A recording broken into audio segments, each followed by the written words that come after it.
Ah, here it is, the little monster. How did we get there?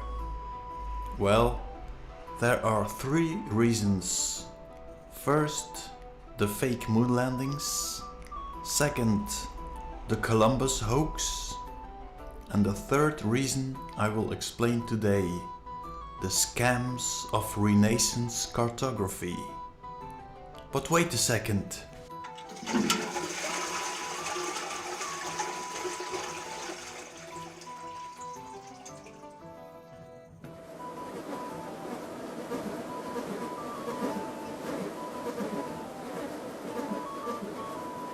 How to morph the old world into the new world. But first I will show you my version of the facts.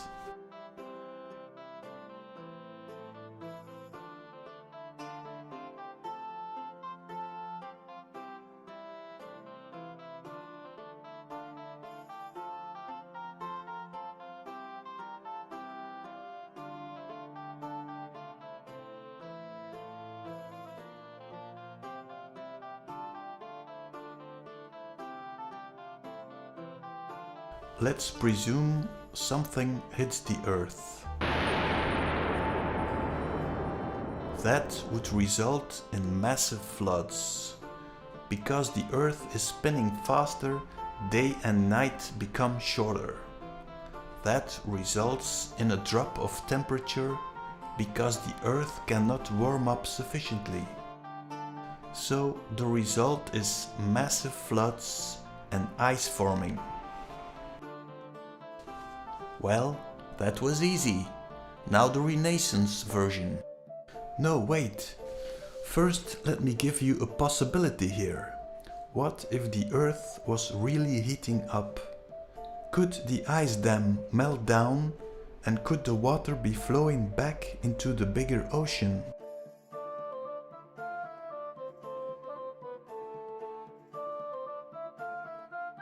Okay. Let's go to the morphing of the old world into the Columbus map. First, I will compare 6 crater maps of the Middle Ages. To prove it's not just one lunatic in a medieval abbey who is improvising on the world map. In the center of the craters you have Jerusalem.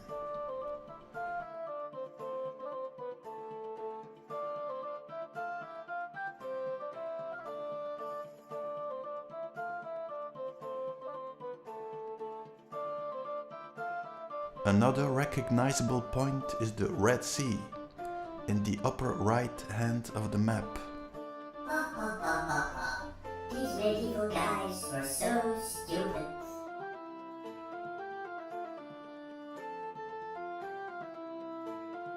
Another point is the Pillars of Hercules, the point where the Mediterranean Sea is flowing into the bigger ocean.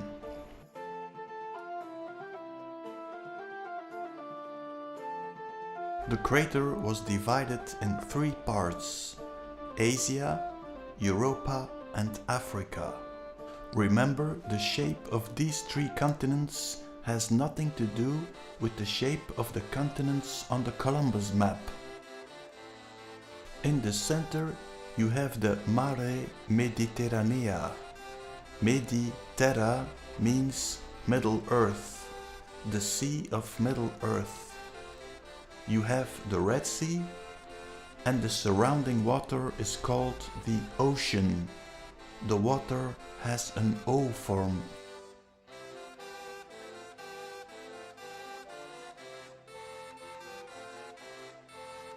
So, now we are ready for the hoax. I will present you the missing link between the old crater map and the Columbus map. Let's count. 1025, 1100, 1234, 1250, 1265, 1300, and here it is, 1459. Well, nothing wrong at first sight. This is a crater map. Jerusalem in the middle, apparently the Red Sea, the Mediterranean Sea, Pillars of Hercules, the ocean around the world. You have 3 continents, Europa, Asia and Africa. And here we have the old world view. A crater surrounded by water, fire and the firmament.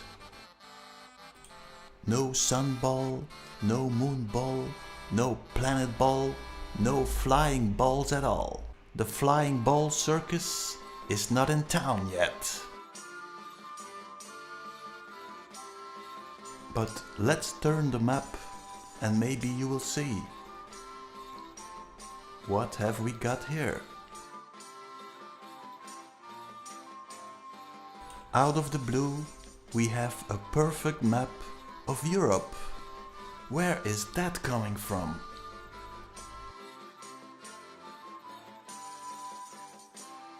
Let me show you what they did.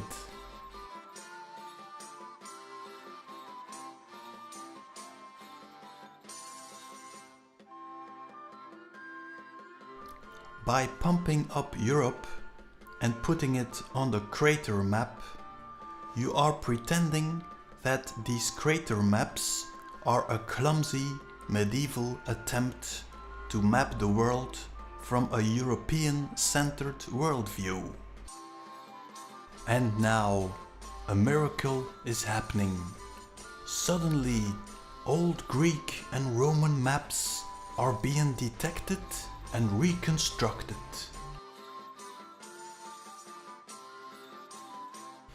The reconstructions are confirming this Renaissance map.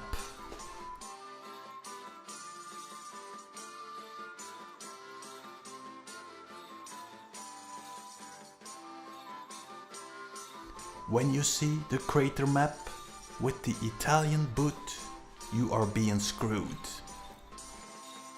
Hey guys, we have a problem here. What about this piece of land? And this one? You have used up all the continents. No problem. We will send an explorer. And we will discover a new continent. And we will call it the Americas. We will flip it horizontally and put it in another circle. We have this Mercator guy, good friend of the occultist John Dee, who invented a new trick to scam the people, the Mercator projection. Furthermore, we are preparing the flying ball system. We will tell the people the sun is a flying ball in space. And we will invent plain TS, planets. Space is like a big merry-go-round. We have this Copernicus guy who is making all the calculations. When we will have created the little ball, there is room enough to create some more continents. We still have this piece of land, which we will call Australia. And to explain all the ice walls, we will finally create another forgotten continent, Antarctica.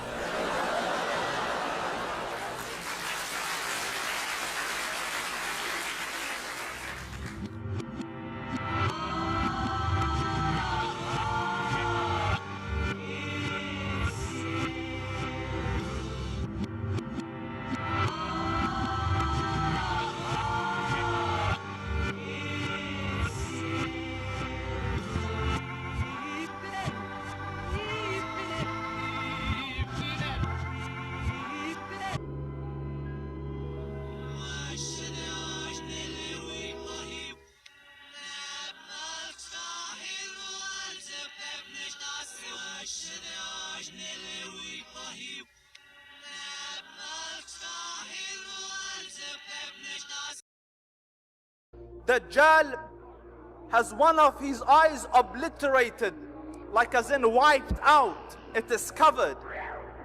The Prophet ﷺ described him, his hair will be curly, his legs will be arched. He will be young in age. He's not old, probably in his mid-30s. He's red-skinned, meaning he's more reddish in color when you look at him. He's not tall, he's short, but his body is very stocky, it's huge. And when you look at him, you say, whoa, he is a huge man. And his face looks rough. And his forehead is wide. Ajla al-jabha, his forehead is wide. His chest is wide shoulders.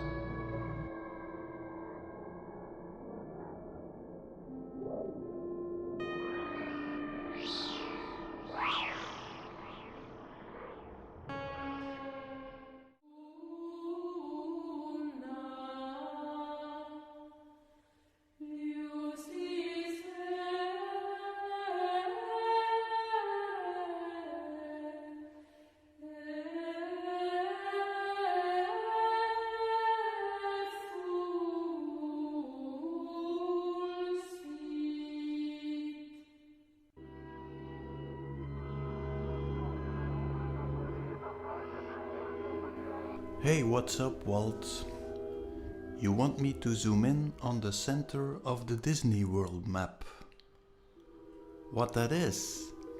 That is a cross in a circle, Walt. Zoom in on the center of the map of Harvard? Okay, well, that is Jerusalem, Walt. Oh, another cross in a circle. So, the center of the Disney map stands for Jerusalem. And who has a statue there in the center? That's you, Walt. Oh, that is Jesus, Walt. That is the same pose. You with Mickey and Jesus with the sheeple. So, Mickey is the sheeple and you are Jesus. Some people are not going to like that, Walt. But what are you pointing at, Walt? Replace it with the Hereford map? Okay, Walt. So, you are pointing at Rome. What are you saying here, Walt? Is there another Rome on the bigger earth? You are Jesus and you are living in another Rome. Or are you the Pope living in another Rome? Maybe the Black Pope? Is this the reason you are putting us on a little ball? So we don't find your hiding place? Walt? Walt?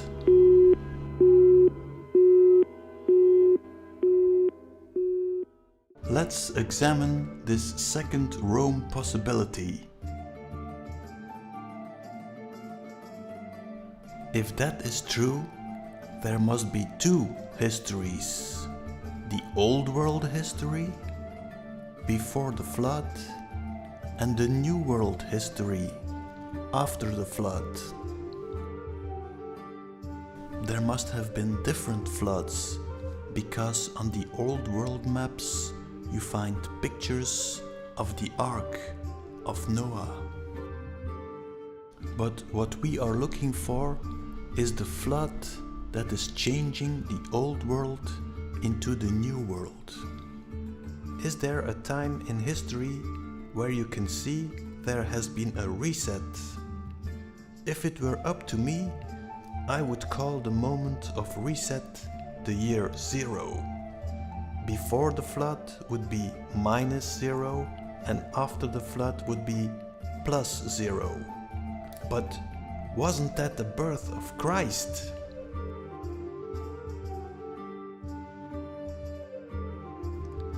On the map we see that in the center of the world, Jerusalem, Jesus already has been crucified. The oldest reference I could find on the Hereford map is Charlemagne. That is 800 AD.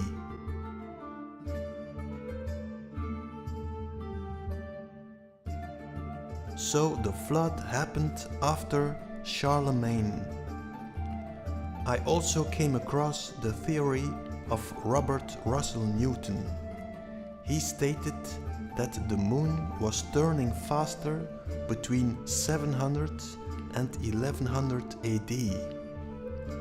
As the moon is a reflection of Earth, that means Earth is turning faster. Another theory of Anatoly Fomenko stated that history was forged by Renaissance scholars, and history as we know it began on 800 AD. So it seems like all signs are pointing at a period around 800 AD. So there is a massive flood. All the people on the lower world are wiped out. But surely a lot of people would have managed to get in a boat and would have been looking for higher ground. An important people of the time that would not have been flooded were the Scythians. So the route of Europe, Asia, is mainly Scythian.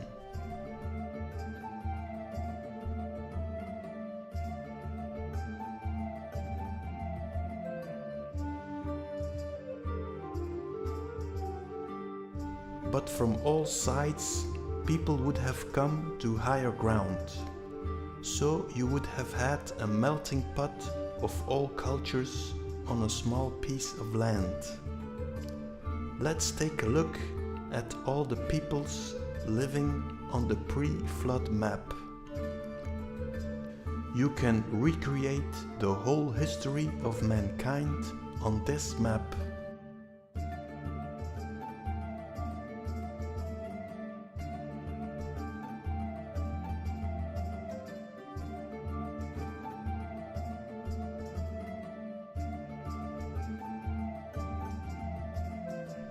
Smoking gun for me is Troy, unfindable on our current map, but very obvious on the pre-flood map.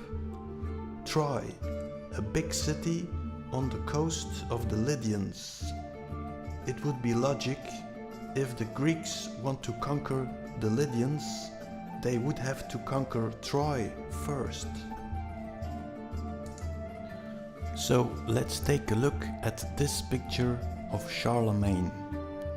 The eyes of this painting reminded me of another guy. It reminded me of the actor playing King Egbert from the series Viking. So I looked at King Egbert and I noticed he was the first king to be confronted with the Vikings in 792. That is about the period of the flood. So I started to investigate the Vikings. Well, this story is so explosive, I'm going to make a separate video of it. I will explain how they morphed the map of the New World into that of the Old World, or vice versa. Thanks for watching, for now.